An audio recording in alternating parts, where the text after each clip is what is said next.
So hello there everyone, and welcome back to another episode of F1 2017 Career Mode. Apologies for the late arrival of this series, but we've been busy doing some other stuff, such as obviously the Turn 2 podcasts and stuff like that.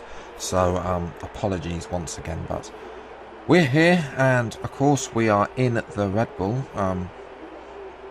Race strategies are one stop instantly, so although the two stop it looks a bit faster, I'm going to go for the one stop. If we had the pace for the two stop in this Red Bull, then of course I would go for the two stop. Makes sense, but to try and undercut, let's say, the Ferrari and Mercedes. But nevertheless, our Red Bull career gets underway now. And it is 5 red lights, and that's an absolutely shocking start. Danny Kvyat, our replacement at Toro Rosso, has already gone down the inside. Now we've got one down turn 1. We've got one of the Haas drivers up our inside. Kvyat's lost out, and we're now banging wheels with Bottas, and I think that's Vettel down the inside. Let's get a replay now of Grosjean. He has a look down our inside as we try and redo the dive bomb. That doesn't really work out for us because he runs out of space, and he ends up being tagged with Kvyat, and Kvyat, of course,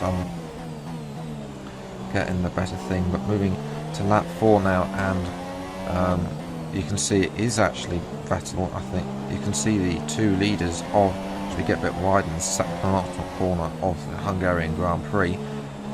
Excuse me, of the track rather. You can see that Raikkonen and Hamilton were there first and second in the championship, and they are first and second on track, and we're in third, and we're third in the championship, so it's as the championship. I think Bottas is in 4th and Vettel's in 5th, so that's the top 5 is how it is in the championship at the moment. Not sure what's happened to our teammate. He seems to have had a bad start after qualifying ahead of us in on the grid. He was up in 4th. Here is our teammate actually. He's going to have a look at that on Danny Kvyat, and there's a Force India going up the inside. I can't quite see who it is. It might be Sergio Perez. Perez has been having a better race quality, but that is Ricardo, who won here many years ago. In when was it? 2014 he won here in Hungary, and of course now he's down the order. Unlike what he did today, obviously, but moving ahead a few laps, and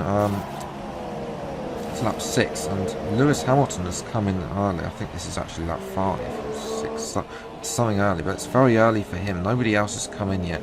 Moving to lap 9, you can see that Hamilton is battling one of the other Force India. I think that's Ocon at the back, because I think Perez is up ahead there on us. Grosjean. Yes, skipping to lap 10, and Vettel and Bottas have both made their pit stops onto a set of soft tyres. Now we're going to go further in this race onto a set of mediums.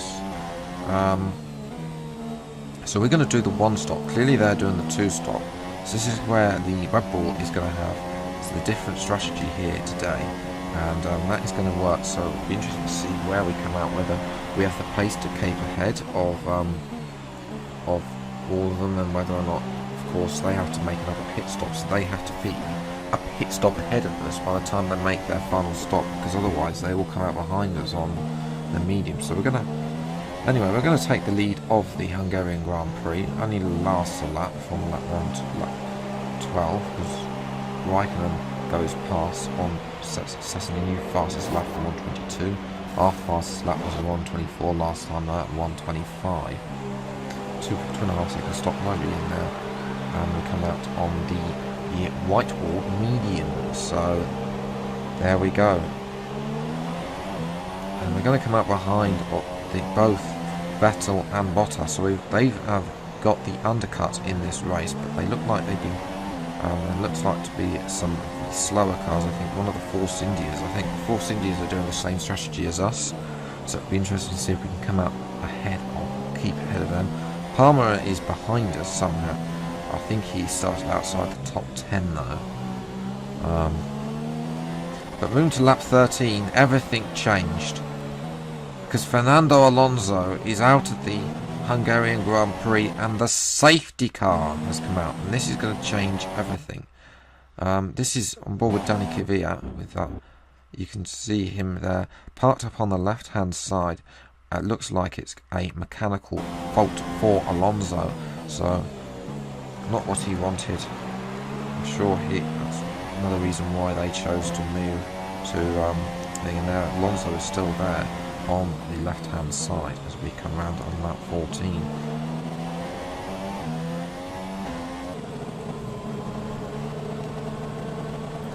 Okay, so moving to lap 15, and everybody is brought up. It is Raikkonen, Hamilton, Vettel, Bottas, ourselves, and then Grosjean, who's still on super.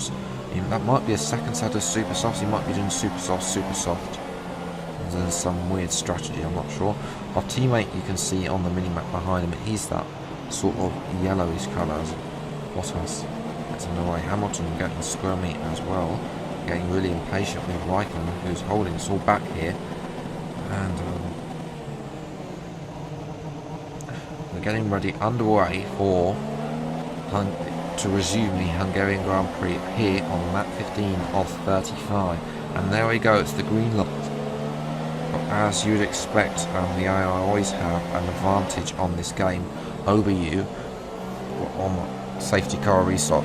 That's what I find. And so moving to lap 16, it takes until lap 16 to actually catch back off Valtteri Bottas, of course. But they will be wanting to get away now and making sure that they get the distance. Obviously, Hamilton's going to be the interesting one because, of course, he pitted earlier in this race. So those soft tyres that he's on, he's going to be pretty close to the end of their life, and then he might fall off the cliff and fall backwards, allow Raikkonen to get an advantage to escape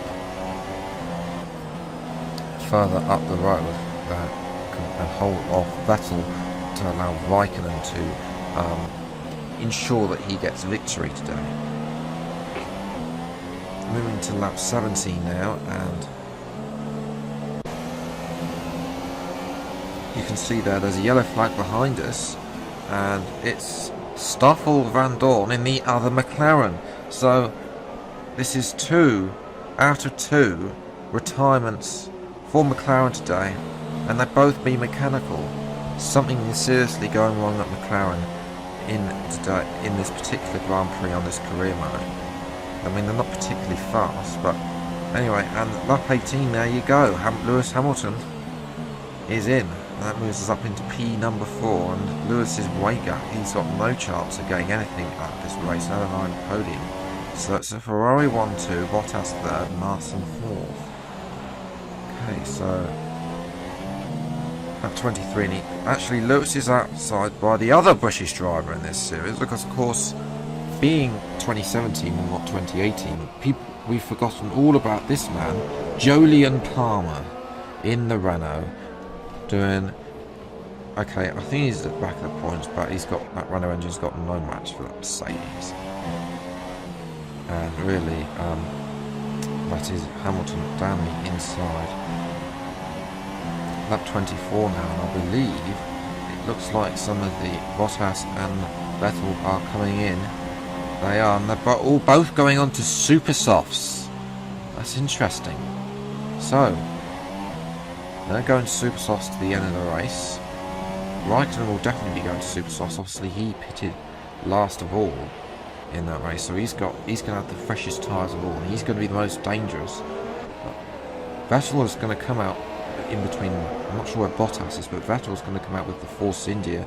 I think Ocon's ahead of Perez for once in this career mode, and Perez is going to cut off Vettel, and that is 2 Force Indias ahead of Vettel to give us some breathing room.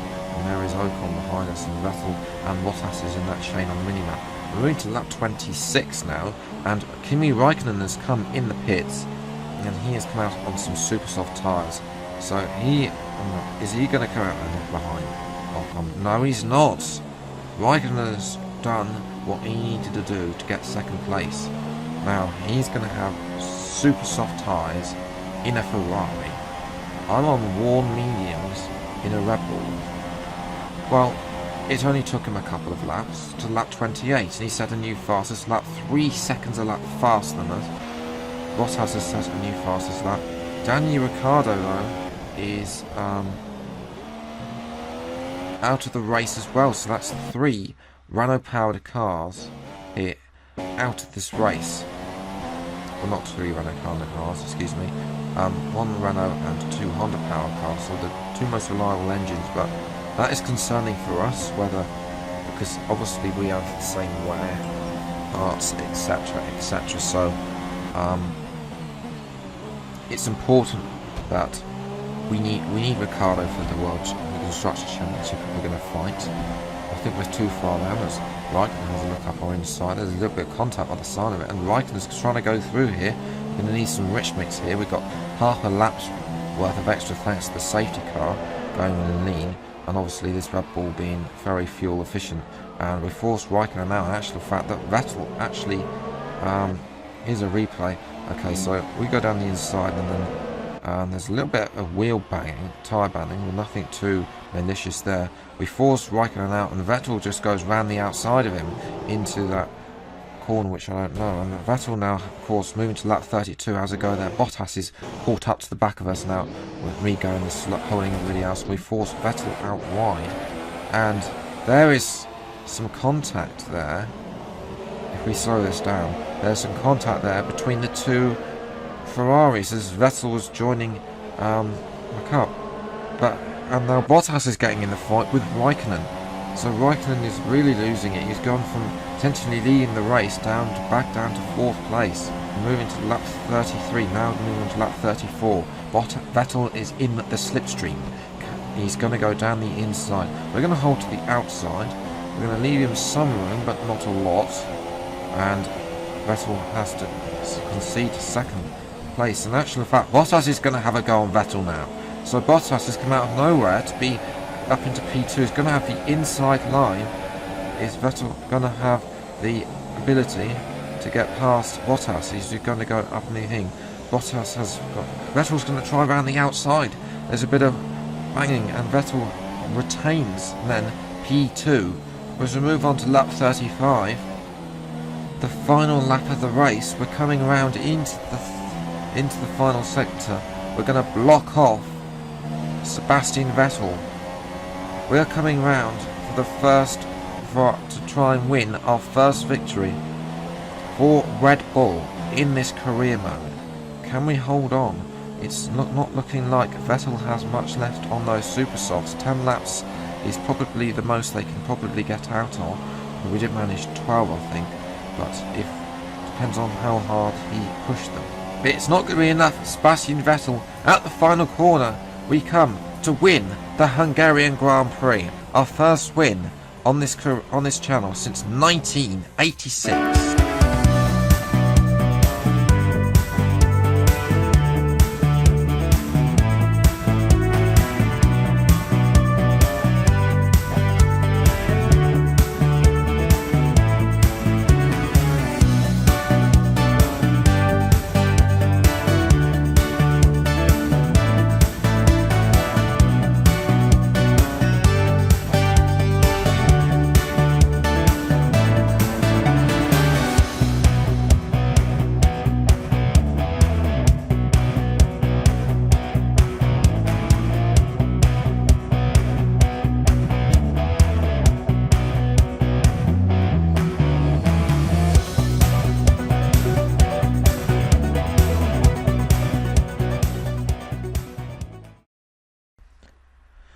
So yes, P1, as I said, our first win since 1986. So, if you understand what I mean, since the 86 mod career. So it's been a while since I actually won a career mode race.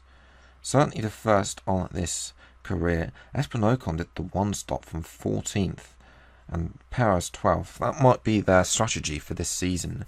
Remember, they had good tyre wear. About 2012, 2013, they had the very good tyre wear, and that's how they got some points, and that's where they really came to get the extra resources to develop that car and bring it into 4th place. Danica Kvyat, though, couldn't manage it. Ended up in P10.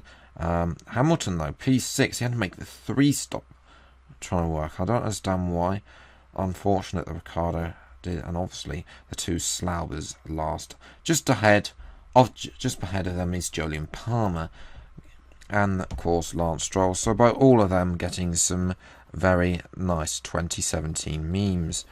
In terms of the championship, though, we move up into P3 and are tied with Lewis Hamilton. I think Hamilton's won 2 races, though, compared to our R1. So, yes, but we are still 28 points behind Kimi Raikkonen, who's trying to run away again with this championship. The constructors, though, we do leapfrog Toro Rosso with my victory by 4 points. So, there we go. In terms of the resource points, we now have 349. That's an annoying thing about resource points. They don't carry across from stuff, and you don't get an allocated stuff or how many the team have spent. So I think that needs to be changed for career modes going forwards in the future. But I'm not sure if they will do, considering the fact that esports is going to be such a big thing coming up. So I think their focus will be on esports. So yes, we're out here in the thing and on the rooftop. The sun is out. Christian Horner is enjoying himself there. Let's have a quick look at the R&D tree and see what they've actually done. You can see they've done some wear upgrades to try and improve, but not turbocharger, and we need a second gearbox wear upgrade as well. So we probably need more wear upgrades as well to avoid that wear. In terms of the engine, though, that's pretty much been lacking.